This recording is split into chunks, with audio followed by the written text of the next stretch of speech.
Okay, so we're going to go ahead and get started with our presentation in regards to our five love languages. I'm going to thank everyone for taking their test to determine their love language, and we're going to go a little bit more into detail about what that means for you.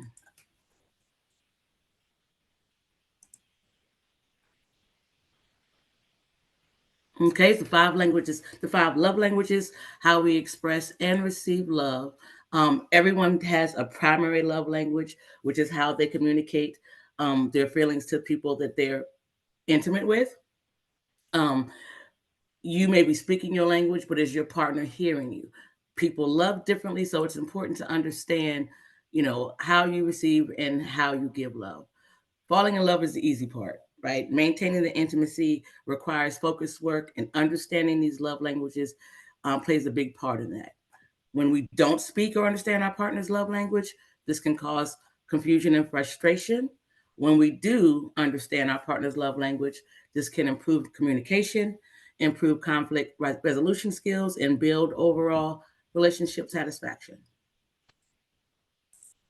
So, the first one that we're going to talk about today is acts of service. For this person, the action speaks louder than words, right? So, what you do, thoughtful things that you do for your partner, makes them feel supported, loved, and appreciated. The person with the primary love language of acts of service takes notice of the little things that you do for them and your attention to detail. Typically, this person is going to be someone who also performs acts of service and kindness for others on a regular basis. So, receiving that back is kind of a way of validating them and showing them that they're appreciated. Some examples of acts of service: putting gas in the car, running errands, helping with the cooking or dishes, unloading the dishwasher, making your partner their morning coffee, planning a date or a vacation, taking out the garbage, packing them a lunch. Our second love language is receiving gifts. To the person that this is their primary love language, the gifts indicate love and affection for them. It's not necessarily about the gift size or the cost, but the time and effort that the gift giver put into it. So, how much time did they take in finding the perfect gift for you? It can indicate how well you know them. What you know about them, what their likes are, what kind of makes them tick. Is what this person is looking for when they're receiving gifts. People who enjoy receiving gifts as part of their primary love language often remember every gift they have received because it impacts their heart. So it's kind of like, oh, I remember this. I got this, on our fifth anniversary, oh, this was for my, 16th birthday. That would typically be something that, a person that receiving gifts as their primary love language would remember who gave them the gift and what was the occasion. Some examples of speaking, that person's love language is framing a receipt from a special date, surprising them with their favorite snack food, delivering lunch to them at work, or flowers, like anything, just random um, being delivered to them, buying tickets to their favorite musical show or concert, creating a playlist or CD of their favorite music. Again, that speaks to the effort. So it wasn't a matter of how much money you spent. It's just that you took the time to, you know, collect things or songs that you knew were important to them or significant to your relationship. Buying them random gift cards or leaving random notes around the house. Oh, there's another one. Making special occasions special. And then is also a space for the presentation. A lot of gift receivers are really excited about how the gift is presented. You might hear them say, I don't want to open it," or I want to keep the box." Just the whole thing about giving gifts is a big deal for them. The next one is words of affirmation. For this person, they need you to say it. They're not going to assume it. They're not the person that's like, well, it goes without saying. Nope, they want you to say it. This language is about expressing affection through spoken words, praise, or appreciation. So when this is the person's primary love language, they enjoy kind words and encouragement, uplifting quotes, love notes, and cute text messages. Some examples of words of affirmation: I love you. You look amazing today. You inspire me. I'm thankful for you. I believe in you. I value your opinion. I'm proud of you. I appreciate you. You can do it. Any combination of these phrases, anything that's fitting to what they're experiencing in the moment.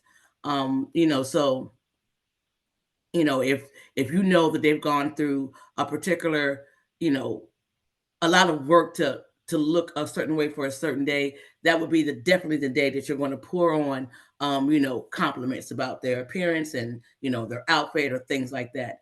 If they've been struggling or been working on something pretty significant, a project at work or a project at home, and they've completed it, that's the day you're going to pour on, how proud of you are, how impressed you are, how they may have inspired you to want to do something. So kind of reading the situation, and then choosing words that support them in that space is what this person is looking for.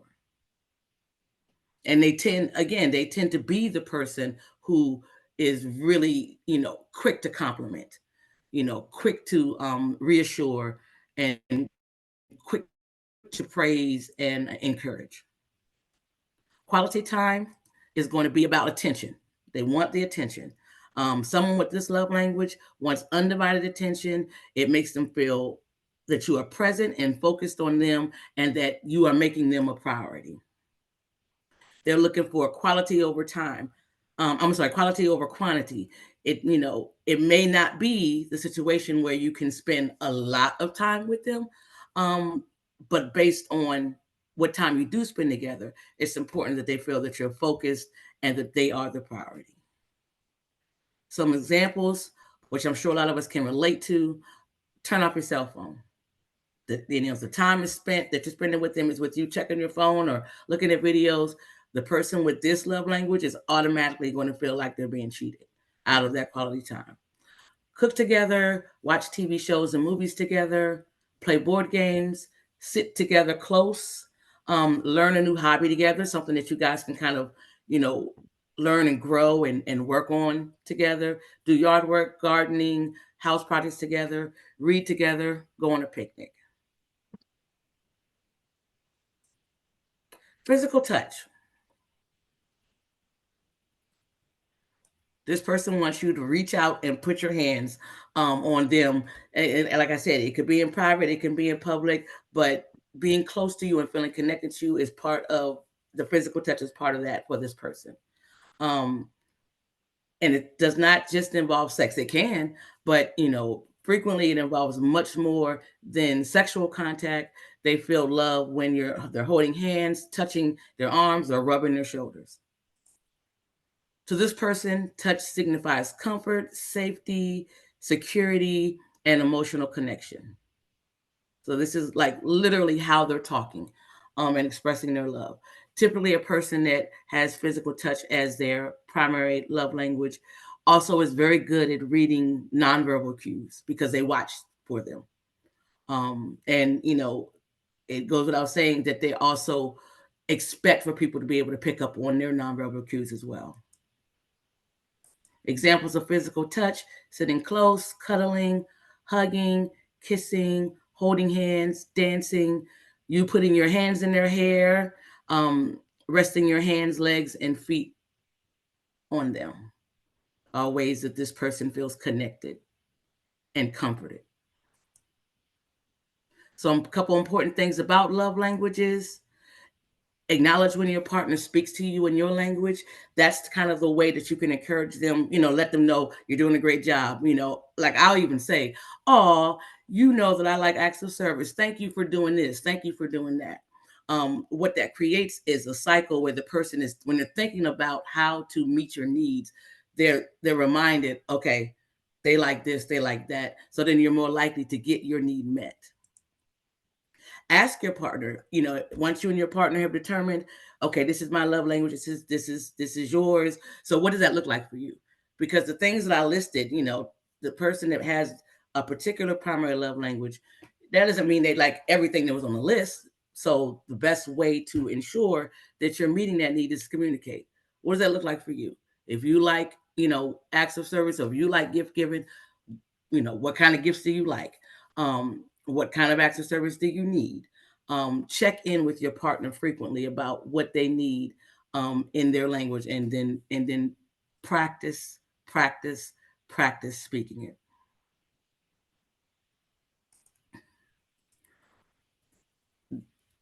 The big key, I don't know, am I still sharing? Okay. The big key for the love languages is going to be, like I said, not just understanding yours so that you can tell people how to treat you, but also, am I still sharing? No. But also understanding theirs so you can anticipate what they may need and speak to them in a way that connects and builds your bond.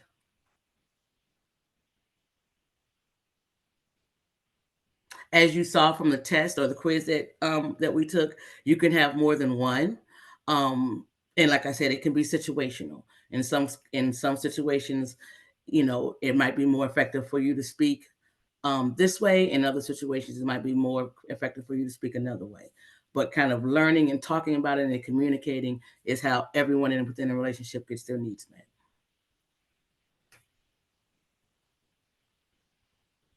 Any questions?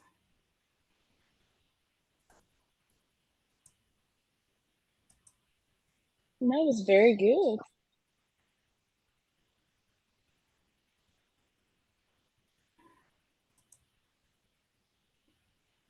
I'm sorry, Danielle, did you say something? I was responding to not having questions. I thought it was very clear, but Oh, that's it. okay. Thank you.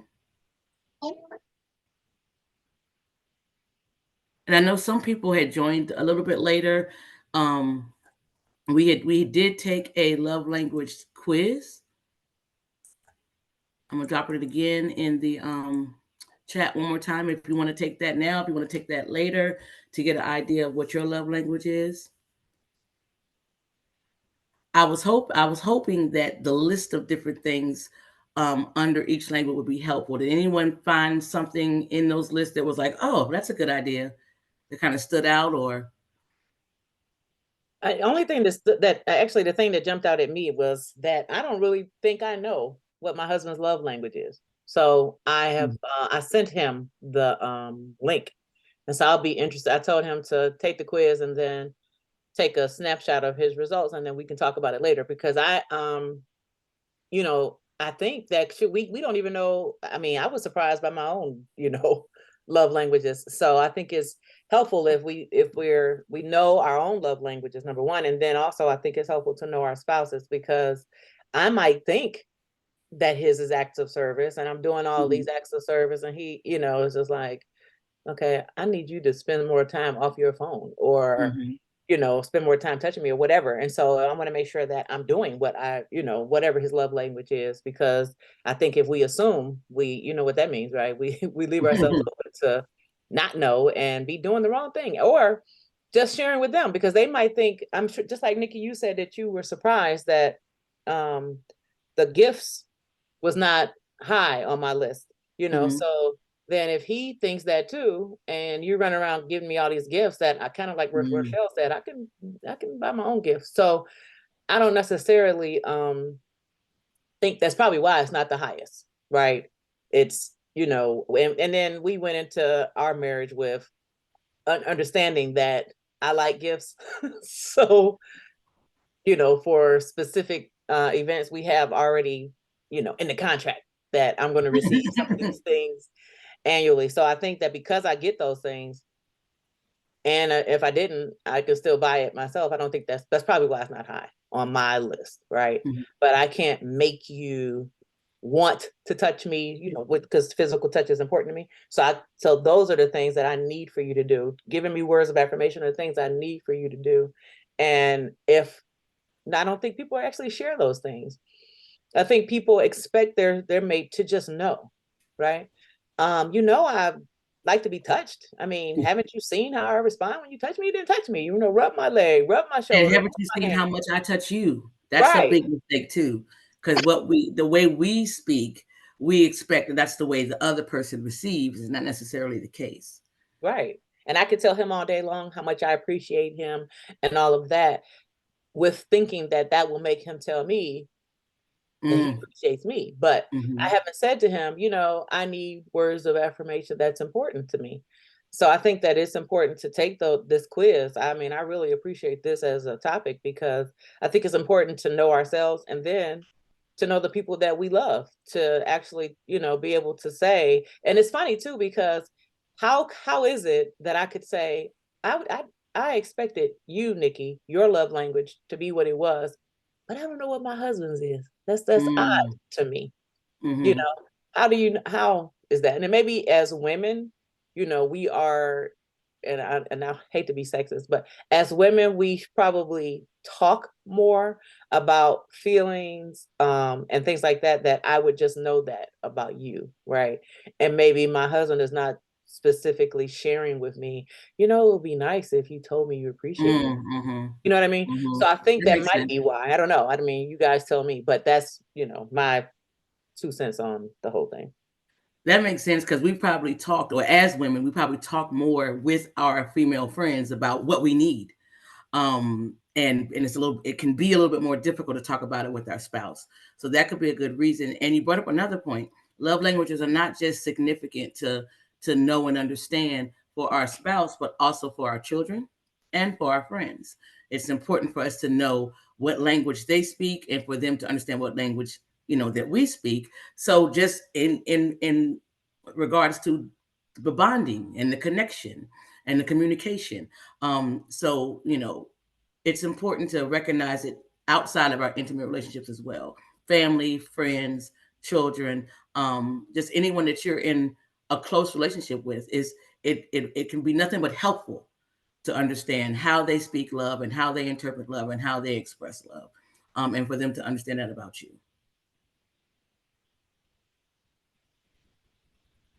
I keep muting myself. I think that was really good, because I'm gonna send it to my kids, and and only because my kids are 7 years apart, right? And I remember trying to do the same type of parenting style with my son that I did with my daughter, and it just did not work. And it's like you think, because you've already had one, oh, I know how to, work this. And it's not necessarily the case, right? Mm-hmm. Each person is individual and they need to receive things individually. So I think that that's important too, to be able to send out now to say, what is your love language actually? Mm-hmm. Because I know for my son, he responds to me like a husband would, like, I mean, okay, you told me what you didn't like, and are you gonna keep going and going and Hmm. going about it? Right? Or you're just gonna state it and leave it, And maybe, with the daughter, she might respond like, like I'm still expressing my feelings, not stabbing you. You know what I mean? So Mm-hmm. at any rate, I think that's important to say. Give it to your kids and loved ones, and so everybody's getting it today. So thank you.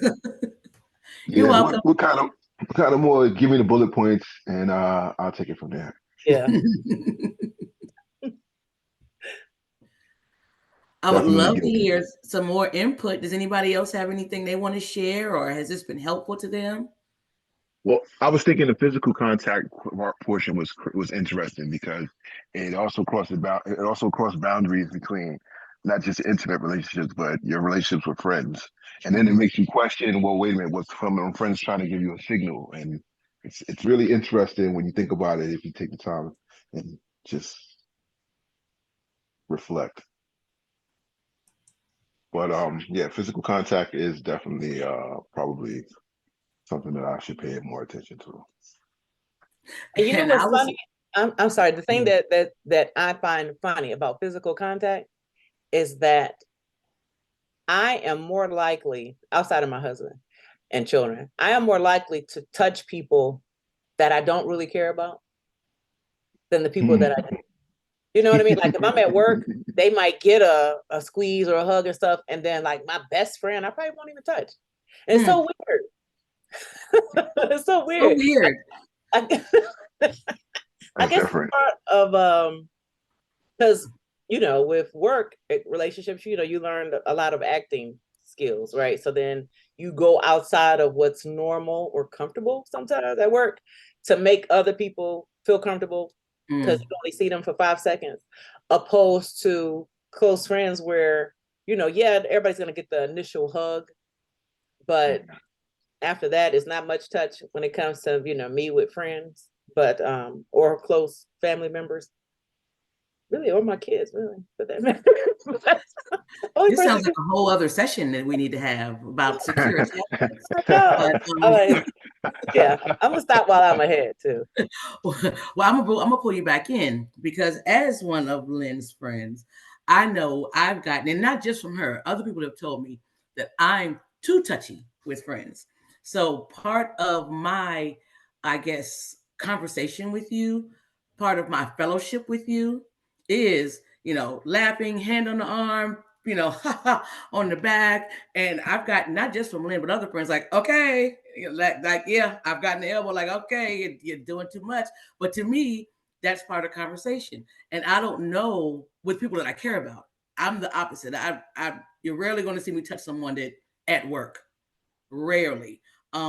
Intentionally not touching someone at work because I don't know you like that.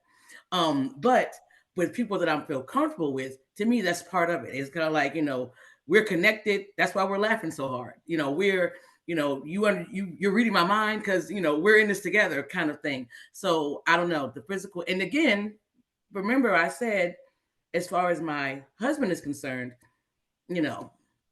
physical touch is at the bottom of my list. So I'm just like, okay, well, touch you or not touch you, love you. But let's, how about we do this? Or how about I know he likes gifts and I know he likes now I feel like Lynn. I know he likes touch. So when I'm intentionally trying to talk in his language, I know touching is the way to go. But if he comes to me, I'll start feeling like, oh my God, it's too much. But I don't feel that way with friends because that's part of what we're doing. So it's kind of weird and interesting to see how it plays out in different dynamics. And maybe, what the motivation is.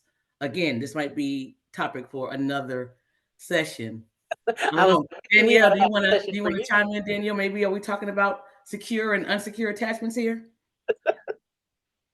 I'm stuck. Like, yeah, my kids, they screaming. I think okay. There's words of affirmation too. Yeah, I do. I agree. Like you said, it is interesting because similar to what Lynn said, at work, I'm probably a lot more bubbly than with the people that I probably care about the most. I'm more like, can y'all just relax and sit down and get away from me? Thanks. Yeah. And then they'll meet somebody from work and they're like, she's so nice, she's so happy all the time. They're like, who are you talking about? So yeah, definitely. So all of you are at work ambassadors. Right. That's what it sounds like. You guys are at work ambassadors. Everybody's shaking hands and kissing babies. For sure. For sure. Oh, so there's politician traits. I got it. It makes sense now. I was thinking earlier too that Danielle was my spirit animal because she said something that I was on mute when I said it, that I think I might have another control freak in the house, and because she said something like, yeah, acts of service. Yes, I am. Acts of service would be great if you did it exactly how I need you to do it, and if not, just don't. So yeah. All right, we get kind of deep in here. Anyone else want to share? Anyone? I don't know what to do if my husband don't know how to fill out because he's like, none of that matters to me. Yeah. So it's like, how am I supposed to know what your love language is if you can't even express it? Like, how you got to take the time and unfold those pages. Yep. That's a slow walk. What would walk, you guess mama. if you were to guess by just knowing him and seeing him not just interact with you but with other people that he's close with? What would you guess his love language would be? I would guess quality time is the number one. But he don't do it. I know that he likes spending time like his activities, riding bikes, running, walking. That's his conversation. He love it. So he likes to get like the guys together, do that. I like to walk with him. I like to ride the bike, but I don't do it as much as I'm sure he would like. But grandkids, sorry. No But worries. none of the other ones, none of the other stuff don't seem like they really matter to him. So that's the only reason I would guess that, because he enjoys those things. I think he would enjoy if I did it with him more. But he don't do it back to me, so I can't say that. What? I don't know. Well, that's where we got into when Lynn said we got to communicate. So let him know, hey, I need a little bit more of this, a little bit less of that would be great. And then, and like I said, an important piece of that conversation is saying, I heard you say, well, he don't really know, but at some point it might be like, what would you prefer? Would you prefer we go on more walks together, or would you prefer, we do this, to kind of see, just kind of like give him a choice. And the one he chooses is typically going to be the one that's his language. Good. Okay. And send him the quiz too. Send him the quiz link. Oh, it's still like she don't think he's gonna take the quiz. He's not. He's gonna be like, I don't know, because we've done it before. I've given it to him before. Oh, okay, yeah. Like, I don't know. Maybe this one. I don't know. And some men are just like, some people, I don't want to just say like this men, but some people, it might make them feel a little vulnerable to be like, well, this is what I need, right? So just kind of, observe and give them choices, and you can kind of pick up based on what they choose, consistently. That's pretty much what their love language, or at least the primary one, is. And remember, I said it may change during the situation. So, the example I had given is, if, you lost your job, I really not really interested in you giving me gifts right now. I'm trying to figure out what I'm going to do to get this money in, right? I might need you to help me with this resume. I might need you to help, encourage me. But even if gift giving or gift receiving was my primary language, in that situation, I'm probably not going to respond to that, because that's not what I need in that moment. So you got to be flexible enough to, look at what's going on in the moment, kind of read the room, and figure out what's the way that I can, express my support or encourage or love, or, encouragement or love to my partner or friend or child. As we've already discussed, those relationships are important to understand this as well. Anyone else? Also, on the idea of gifts, I like to adjust what I said earlier. I like gifts, but Too late. If you give me a gift, give me a gift that shows you know me. Because I'm gonna do that. That's how I give gifts. Yep, that is definitely an important part of the gift receiver language. The more effort and time that they can see that you put into the gift, it has a bigger impact on them. It shows that, oh, they know me, oh, they're connected, oh, they took the time to find something that, it's not random, that they could have given to anybody. So yes, Kia, that's a very good point. With the gift receiver, a bigger portion, bigger than how big the gift is or how much the gift costs, is how relevant you made the gift to them. So very good point.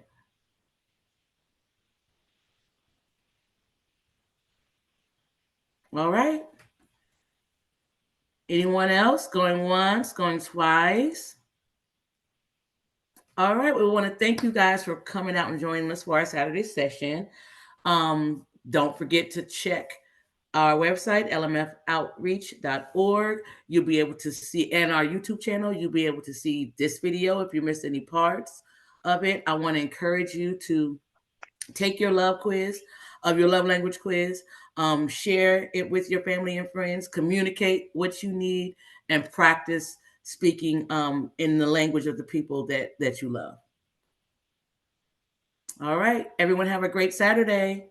Bye. See you next time. You too. Bye, y'all. Bye.